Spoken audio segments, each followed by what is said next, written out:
Patel. Karnavati club અને resort એ અમારા કર્ણાવતી ક્લબનું એક સપનું હતું જે અમારા બધા જ બોર્ડ મેમ્બરોએ સાથે મળીને સાકાર કર્યું છે અને સૌ પ્રથમ વખત અહીંયા કર્ણાવતી ક્લબમાં ગરબા રિસોર્ટમાં ગરબા થઈ રહ્યા છે. અમને ખૂબ આનંદ છે.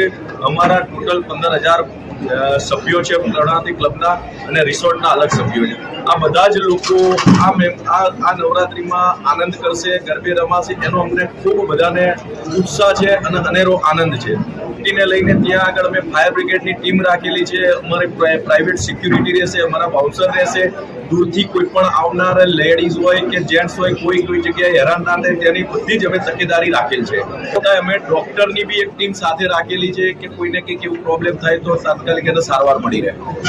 કર્ણાવતી ક્લબ દ્વારા અમે હમણાં જેમ આ કેતનભાઈ પટેલ અમારા અહીંયા મેન મુખ્ય આયોજક છે ત્યાંના કર્ણાવતી ક્લબના અને રિસોર્ટના, ત્યાં નવરાત્રિના 9 દિવસ એમના સાથે જ રમવાની છે અને એ પોતે એટલી સરસ રીતે આયોજક કરે છે. વર્ષો જૂના એ અનુભવી છે અને 9 દિવસ અને 10 દિવસના બધા જ જુદા જુદા સારામાં સારા નામચીન ગરબા ગાનારા એમને બધાને ગાયકો સિલેક્ટ કરેલા છે અને ખૂબ સારી રીતે ગરબાનું આયોજન થવાનું છે.